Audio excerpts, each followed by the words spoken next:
Hi there, I'm Becky Hammond and welcome to Isoko TV. Wherever you are on your strengths journey, I want to help you take your greatest strengths and apply them to your everyday work and your everyday life. This is episode 19, The Hidden Power of Weakness. And today we are trying to tackle, or at least start to uncover, this challenging topic to managers especially, that the hidden power of weakness comes from admitting them as a manager and creating an environment where it's safe for the people around you to admit the things that they're not as great at. I've certainly seen it in the people that I've worked with, and I'm living it. So let's dive in. Sometimes I work with teams or individuals separate from their managers.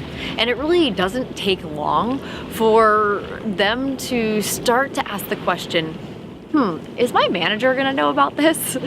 Is my manager going to start to understand strengths or a strengths perspective or the language of StrengthsFinder like I'm learning right now?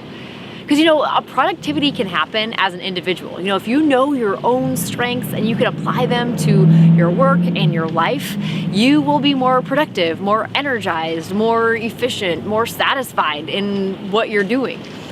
When it comes to a team and a team environment and applying your strengths together, allowing each other to fill in the holes that you have, your own weaknesses, to mitigate for those by filling it in with other people, the power of a strengths perspective is amplified.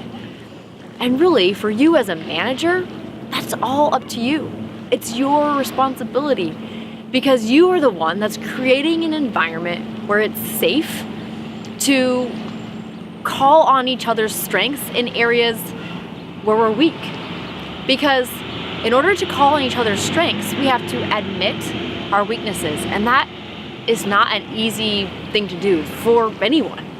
Back in episode 15, we talked through how to have your best one-on-one meeting, and it was part 2 of that series. And there was a manager there who wasn't really feeling like a great manager, and what we realized was that she really needed to call on the strengths of the other people around her. That's the way she was going to engage them. That was the way that they together as a team were going to succeed and be more productive and accomplish what they were going for.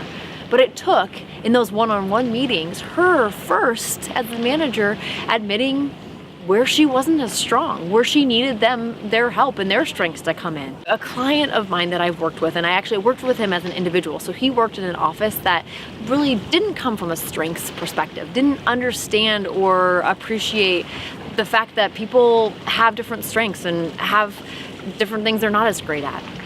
And he had a conversation with one of the people in his office that really, in some ways, kind of saddens me because they leave so much on the table for what they could have achieved together. So Derek, my client, and his office mate, Taylor, had a conversation where Taylor was saying, man, I love working on the computer, basically. I love writing memos and working and thinking through things right here at my fingertips. I can really pound things out and power through things. But when I get these phone calls, it's so disruptive, and the interruption is killing me. And once I'm talking to them, I don't even really enjoy it. These people drive me crazy. And I don't like letting it go to my voicemail because then I have to check my voicemail and I have to call them back. It all just feels like a disruption. Just kind of venting. But Derek saw what Taylor was doing. It was like, oh man, I love that stuff.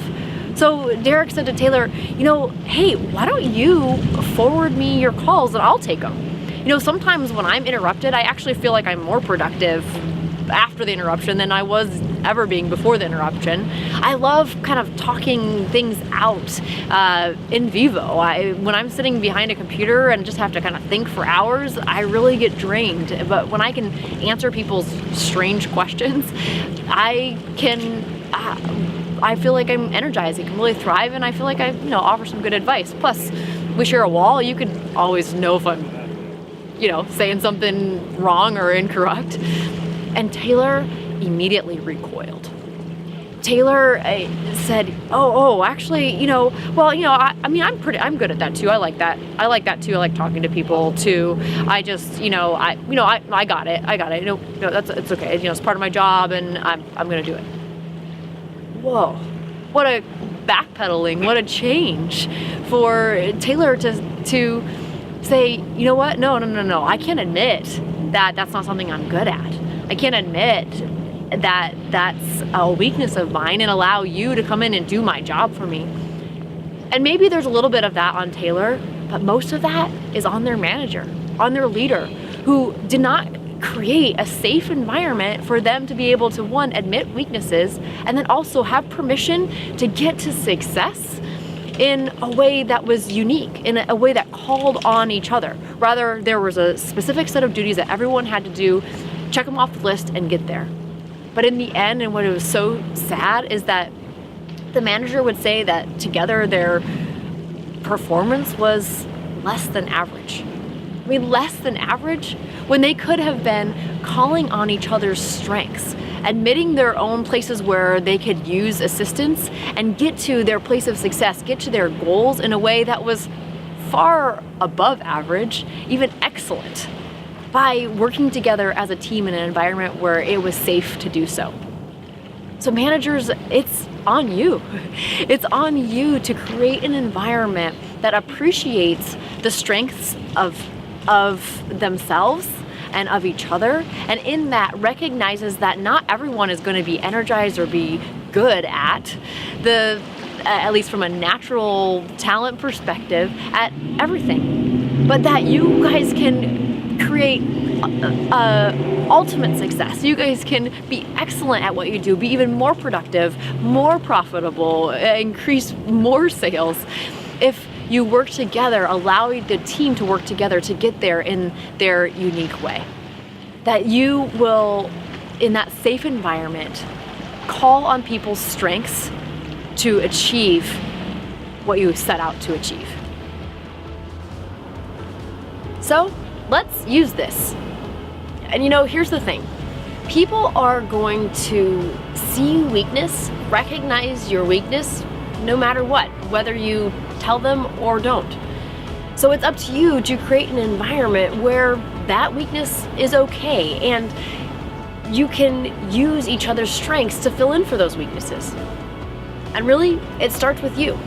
So this week, in your next team meeting or your next gathering of the people that you manage or are part of your team, tell them where you need their help. It's not about, this is the area I'm weak in, but rather drawing out the strengths of other people in areas that aren't as strong for you.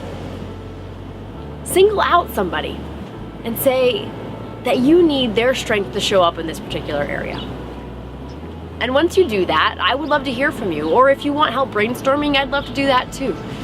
So leave a comment over associated with this episode 19 at isogostrong.com, or over on the Facebook page.